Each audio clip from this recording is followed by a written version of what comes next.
Returning officer కార్యాలయం వద్ద regional ring road pharma city రైతులు ఆందోళనకు దిగారు. నామినేషన్ వేసేందుకు వందలాదిగా తరలి వచ్చారు. దీంతో ఆందోళనకారులను పోలీసులు చెదరగొట్టారు.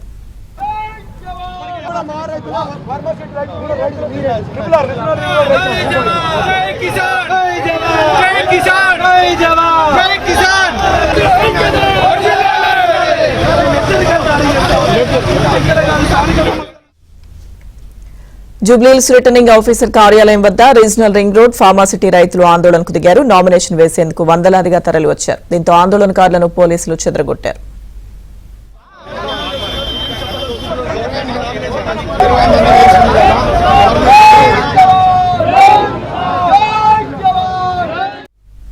రైతుల ఆందోళనపై మరింత సమాచారం మా ప్రతినిధి నుమాన్ అందిస్తారు. జూబ్లీహిల్స్ రిటర్నింగ్ కార్యాలయం వద్ద RRR బాధితులు ఆందోళనకు దిగారు. ముఖ్యంగా పెద్ద ఎత్తున నామినేషన్లు అయితే దాఖలు చేసినటువంటి పరిస్థితి అయితే ఉందని చెప్పవచ్చు. సో ముఖ్యంగా రీజనల్ రింగ్ రోడ్డు బాధితులంతా ఒక్కసారిగా చేరుకున్నటువంటి పరిస్థితి. జై జవాన్ జై కిసాన్ అంటూ వీరంతా కూడా నినాదాలు చేస్తున్నటువంటి పరిస్థితి ఉంది. తమ భూములను పూర్తిగా ఎక్కడికక్కడ ప్రభుత్వం తీసుకుంటుంది. రీజనల్ రింగ్ రోడ్డు ఎలిమెంట్ మార్చాలని కూడా డిమాండ్ చేస్తున్నటువంటి పరిస్థితి ఉందని చెప్పండి. ఈ రోజు కేవలం రైతుల ఉద్యమం ఫార్మాసిటీలో జరుగుతున్నటువంటి రైతుల నుంచి బలవంతం భూసేకరణ చేస్తున్నటువంటి ఈ కాంగ్రెస్ ప్రభుత్వానికి మేము హెచ్చరిక చేస్తున్నాము. మా భూములు మాకు కావాలి. మా భూములు ఎట్టి పరిస్థితుల మీద తీసుకోకూడదు. భూములు కోల్పోతే రైతు సర్వస్వం కోల్పోతాడు. రేపు పిల్లలకు జీవన ఉపాధి కోల్పోతాం. మా హక్కులు మేము కోల్పోతాం. భూములు కోల్పోతే మేము ఏం చేసుకొని బతుకుతాం? చేయడం ఉంది. ఈ రైతులకు తెలుసా? ఈ రైతుల ఆవేదన ఏందో మీకు తెలుసా?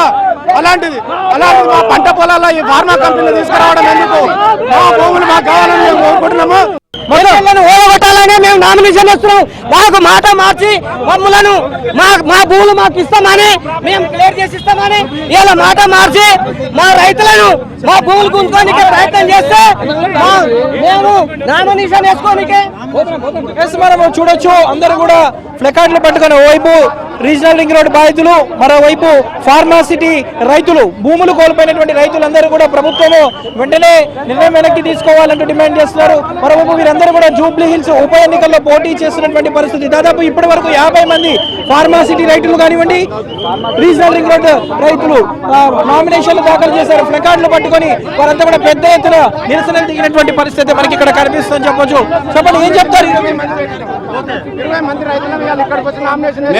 ఫార్మాసిటీ మేడిపల్లి గ్రామం మా భూములు తీసుకోవాలని గతంలో చెప్పారు. ఇప్పుడు మళ్ళీ ఉన్న రాజకీయ నాయకులు మళ్ళీ భూములు కావాలంటారు. కాబట్టి మీరు గతంలో వచ్చిన మాట ప్రకారం మా భూములు మాకు వదిలిపెట్టండి. ఈ 2000 ఎకరాలు అని చెప్పేసి ఈ రోజు ఇక్కడ రావడం జరిగింది. ప్రభుత్వం ఇచ్చి ఆ మాట నెరవేర్చుకోవాలని చెప్పి మేము ప్రభుత్వాన్ని డిమాండ్ చేస్తున్నాం. ఇది ఫార్మాసిటీ వ్యతిరేక ఉద్యమంలోంచి రైతులు వచ్చారండి. దాదాపు 1000 మంది రైతులకు గతంలో కాంగ్రెస్ పార్టీ మాట ఇచ్చారు. భూసేకరణ రద్దు చేస్తాము, ఫార్మాసిటీ రద్దు చేస్తామని చెప్పి మా వెంట తిరిగారు. ఒక రోజు కాదు, 2 రోజులు కాదు, 4-6 ఏళ్ళు తిరిగారు. ఈరోజు వాళ్ళు పదవిలోకి ఎక్కాక అంతా మర్చిపోయి మీ భూములు ఎట్లయినా సరే ఇవ్వాల్సిందే అని పట్టుబట్టి పోలీసు వాళ్ళని దింపి మీకు కావాలంటే ఫోటోగ్రాఫ్స్ అవన్నీ కూడా పంపిస్తాము. 200 మంది పోలీసులు కోర్టులో స్టే ఉంది. కోర్టులో స్టే ఉండగా కూడా దాన్ని ధిక్కరిస్తూ వీళ్ళందరినీ మీ భూములు ఇవ్వాల్సిందే అని చెప్పేసి పట్టుబట్టారు. కాబట్టి ఈ ప్రభుత్వానికి మా విషయం తెలియాలి, సమస్య ఏంటి అనేది మొత్తం ప్రపంచానికి తెలియజేయాలని చెప్పేసి ఈరోజు 10 మంది క్యాండిడేట్లను మేము ఫీల్డ్ చేస్తున్నామండి. మొత్తానికి అయితే ఇటు RRR బాధితులు మరోవైపు ఇటు ఏదైతే ఫార్మాసిటీ బాధితులు పెద్ద ఎత్తున కూడా నిరసన కార్యక్రమం దిగారు. జూబ్లీహిల్స్ ఉప ఎన్నికల రిటర్నింగ్ కార్యాలయం దగ్గర మాత్రం ఒకంత ఉద్రిక్త వాతావరణం అయితే చోటు చేసుకున్నటువంటి పరిస్థితి మనకు కనిపిస్తుందని చెప్పొచ్చు.